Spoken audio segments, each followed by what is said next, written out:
saya mesti bergaya beda. Dan dulu juga saya kayak begitu ya, ngomong ya udah saya lepas aja, nggak saya tahan lagi. Gitu. Saya udah halus nih. Itu juga kecelakaan yang menguntungkan, karena begitu saya ke DPR, orang kan melihat si Menteri Keuangan ini akan dihancurkan oleh DPR. Ternyata gue pintar sedikit ya. Kalau saya nggak bisa jawab pertanyaan DPR, selesai saya. Masyarakat jadi berbalik, yang tadinya benci-benci, yang mau ngelihat saya hancur jadi senang. Wow, ini bagus nih. Kayaknya bold belagu-belagu kesana kesini kayak cowboy. Inspeksi sana sih. Jangan underestimate orang Indonesia. Yang asing-asing, yang gelap-gelap itu saya matikan. Tiap hari, setiap minggu ada penangkapan di pelabuhan, di jalan-jalan juga banyak yang ditangkap. Utamanya adalah menjaga pasar domestik. Saya pikir amat penting ya. Waktu saya ke Malaysia emang mereka punya 2 merek, Proton sama satu lagi apa, 2. Dan udah lumayan bagus, lihat dari luar wah bagus juga. Indonesia kan gagal terus. Biasanya sebelum saya bertindak, saya lapor dulu dengan ke Presiden. Pak, abis itu saya nanti akan ke kementerian supaya anggaran jalan aja. Jadi saya nggak pernah melakukan hal yang belum pernah dilaporkan ke Presiden. Ini sebenarnya perintah dia. Dan saya tahu kan gaya dia seperti apa. Jadi saya udah minta izin ke Presiden kan, Pak, boleh nggak saya ke kementerian ini untuk memastikan mereka belanja dengan baik. Soalnya udah desuit. Jadi atas arahan Presiden saya jalan. Nah kan sekarang mereka tahu bahwa kita bisa monitor kondisi keuangan pemerintahan daerah dan setiap bulan, setiap saat, bahkan kalau kita mau. Waktu itu saya dipanggil ke Hambalang kan Jumat, Sabtu, Minggu 3 hari berturut-turut. Itu kan jadi setelah peristiwa demonstrasi besar kan. Ya, saya ceritain, Pak, keadaan seperti ini karena ekonominya memburuk. Jadi kita mesti perbaiki, Pak. Karena kalau kita nggak betulin, demo itu nggak berhenti, akan terus terjadi sampai kita kacau dan masyarakat kita rugi semua. Biasanya kalau ekonomi masyarakat membaik, frekuensi demo juga turun. Saya berhaus ya, Pak. Kalau gitu saya betulin. Di WA lah ke istana, nanti ada pelantikan, pakai ini. Saya tanya kan, pelantikan jadi apa? Datang aja, gitu kan. Ya walaupun hari Minggunya ada kode-kode, tapi dia bilang jangan berharap dulu, ini belum tentu. Ya udah Pak, nggak apa-apa. Gue pikir kan gue selalu spesialis calon, nggak pernah jadi saya nggak pernah pikirin tuh. Apa misi Anda secara pribadi dan sebagai menteri, Pak? Nah, saya nggak pernah mikirin politik, saya nggak ngerti politik itu mahal, saya nggak punya duit juga. Selamat malam pemirsa. Pada malam ini kita mendapat kehormatan untuk bisa mewawancarai Menteri Keuangan Purbaya Yudi Sadewa. Pak Purbaya, terima kasih diberikan waktu. Saya tahu banyak sekali kesibukannya dan juga pertanyaannya adalah banyak sekali masalah yang kelihatannya diurus dan harus diurus. Jadi saya ingin menanyakan banyak hal ya Pak Menteri ya. Yang pertama saya ingin tanya soal yang di Bea Cukai ini.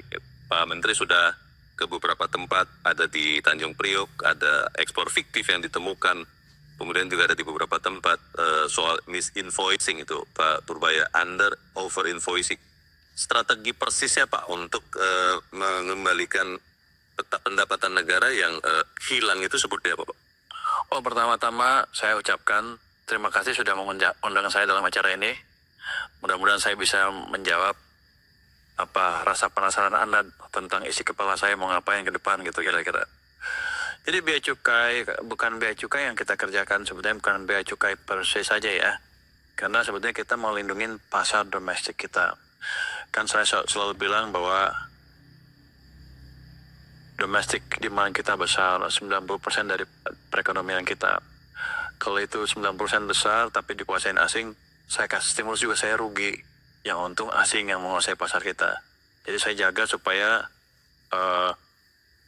pasar domestik kita betul-betul dikuasai nanti oleh pemain domestik utamanya. Jadi langkah pertama ya itu tadi, kita mengurangi sumber-sumber yang menimbulkan persaingan yang tidak fair untuk para pengusaha domestik. Tentunya ya tadi barang-barang ilegal yang masuk sini kan menimbulkan persaingan nggak fair. Apalagi yang baju-baju bekas udah di sana harganya mungkin mendekati 0 karena udah bekas, udah nggak dipakai lagi, dibuang ke sini ada harganya. Mungkin sebagian orang untung, tapi dia menguasai pasar dengan harga yang nggak fair dan membuat perusahaan-perusahaan lokal nggak bisa bersaing. Akibatnya tadi perusahaan-perusahaan mereka mati, timbullah pengangguran. Jadi saya sebetulnya tujuan utamanya adalah menjaga pasar domestik supaya orang kita yang main, produsen kita yang bermain di situ, dan menciptakan lapangan kerja sehingga orang-orang kita bisa bekerja dengan lebih baik, pendapatnya lebih tinggi, dan bisa makin makmur lah mereka. Itu termasuk juga yang Anda lakukan Pak Menteri waktu melihat rokok ya, kan ada rokok ilegal itu soal cukai untuk negara ini itu seperti apa Pak temuannya Pak? Jadi utamanya tadi kan ada perdebatan cukai rokok dinaikin apa enggak. Ada yang bilang harusnya dinaikin karena kita harus membunuh industri rokok, kira-kira gitu, mengurangi jumlah perokok lah kira-kira. Kesehatan itu ya. Katanya seperti itu. Tapi setelah saya lihat loh, cukainya udah tinggi banget, 57. Kalau dengan PPh segala macam sampai 80-90% mereka bayar. Tapi bukan, jadi kosnya udah tinggi. Tapi di sini banyak rokok-rokok ilegal. Berhentilah bergantung pada obat tekanan darah tinggi, obat jantung, atau suplemen mahal hanya dengan 30 detik setiap hari. Kosnya udah tinggi. Tapi di sini banyak rokok-rokok ilegal yang membuat tadi perusahaan itu susah bersaing, udah harganya mahal, ada harga barang yang lebih murah sehingga dia mati pelan-pelan. Tapi tujuan utamanya yang kesehatan tadi nggak kecapai. Kalau gitu caranya untuk sementara ya udah saya amankan aja pasarnya, saya biarkan mereka hidup supaya tenaga kerjanya tetap bekerja di sektor itu, dan yang asing-asing yang gelap-gelap itu saya matikan. Jadi dalam jangka pendek saya pikir tidak bisa kita menekan jumlah perokok tanpa kebijakan yang jelas ke depan seperti apa. Daripada orang asing yang untung ya bisa biarkan aja domestik yang untung dulu untuk sementara. Iya, untuk saat ini ya. Kalau melihat hasil temuan-temuan itu Pak Menteri, soal misinvoicing tadi cukai juga rokok, sampai saat kita bicara ini Pak, apa ada progres ya Pak? Oh, setiap hari, setiap minggu ada penangkapan pemain rokok ilegal, bukan barang-barang rokok ilegal itu, entah di pelabuhan, di jalan-jalan juga banyak yang ditangkap. Mungkin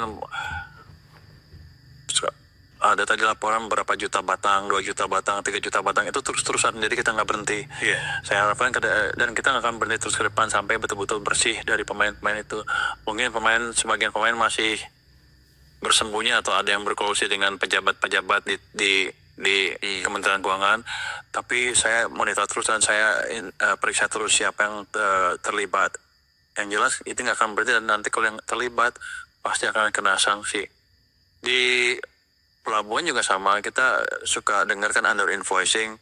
Saya sekali-sekali kemarin ke Tanjung Perak, Surabaya, dikasihlah satu kontainer yang udah dipilih, katanya harusnya aman, kata para pemain itu. Saya dengar dari sumber lain ya. Nah, mungkin menteri tahu apa-apa, harusnya akan loss. Emang jumlah barangnya seragam, uniform, beratnya tetap pas, jumlahnya pas, tapi harganya beda. Dia nggak duga saya bisa lihat itu, bisa double check dengan harga di marketplace. Jadi emang terlalu rendah sekali harganya. Saya bukan ahli barang itu, tapi di situ dibilang $7, $5 sampai $7, sampai 100 ribuan lah. Di pasar mungkin yang paling murah, kalau di pasar di situ yang saya murah 1,5 sampai 2 juta, yang agak mahal, yang mahal 45 sampai 50 juta ada. Beda sekali ya. Jadi ada under invoicing seperti itu. Jadi kita kejar. Jadi abis itu kita kasih warning ke pengimpornya. Saya suruh periksa selain barang ini barang mana aja yang dia impor, periksa semuanya.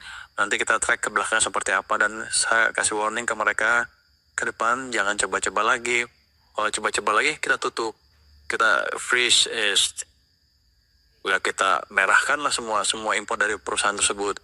Tujuannya supaya ke depan mereka bermain dengan lebih baik dan mematuhi peraturan yang udah ada, supaya nggak ada yang dirugikan. Iya, ketegasan pentegasan dan semua upaya yang dilakukan Menteri Keuangan ini Pak Purbaya itu kan untuk meningkatkan penerimaan negara ya. Di beberapa kali Anda menyatakan bahwa tax ratio Pak di tahun ini itu diupayakan bisa di atas 10% dan terus naik sampai tahun 2029.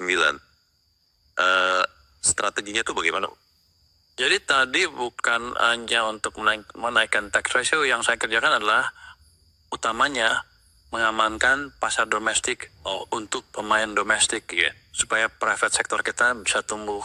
Kalau kita lihat sejarah ke belakang, ketika ekonomi didrive oleh private sector, tax ratio-nya bisa lebih tinggi 1% dibanding normal, dibanding ketika keadaan ekonomi didorong oleh sektor pemerintah.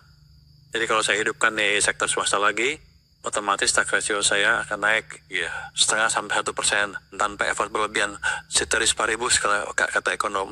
Dari itu saya udah cukup bagus tuh. mungkin tahun depan bisa dapat 100 sampai 200 triliun dari itu aja, dari perbaikan tax ratio.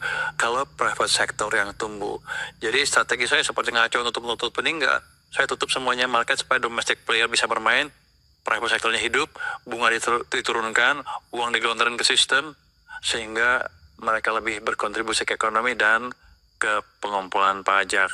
Untung saya banyak. Oke. Soal pajak, Pak, ini juga menjadi pertanyaan. Ingin tahu progres, Pak, soal Cortex itu, Pak Menteri. Kan Cortex ini per Januari 2026 akan dipakai penuh ya, Pak. Bagaimana itu kesiapannya? Karena sempat juga dikatakan bahwa ada yang harus diperbaiki di sistem itu. Dan kira-kira bagaimana efeknya untuk mencapai target pajak tahun ini dan tahun depan, Pak? Waktu saya datang ke sini, Cortex agak berantakan ya kelihatannya ya. Saya pernah coba juga muter-muter, masuk keluar lagi. Saya suruh teman-teman saya dari luar ngetes sama juga. Dan cyber security-nya juga jelek. Dari 100 nilainya cuma 30, artinya gampang dibawa orang itu. Dan saya juga sudah nemukan beberapa orang nawarin data Cortex, data yang wajib pajak di luar waktu itu ya. Tapi langkah pertama kita perbaikin cyber security-nya, keamanan cybernya. Sekarang nilainya udah 95 dari 100, jadi udah makin susah ditembus. Kemarin katanya ada yang bisa nembus, tapi itu rupanya dia masuk ke tempat yang lain, jadi kesasar. Jadi sudah cukup baik ini cyber security kita. Mungkin saya udah panggil juga beberapa hacker untuk ikut ngetes. Mereka bilang udah membaik. Mungkin nggak lama lagi udah 100 ini dari sisi cyber security-nya. Nah, abis itu kan ada beberapa layer tuh di Cortex itu.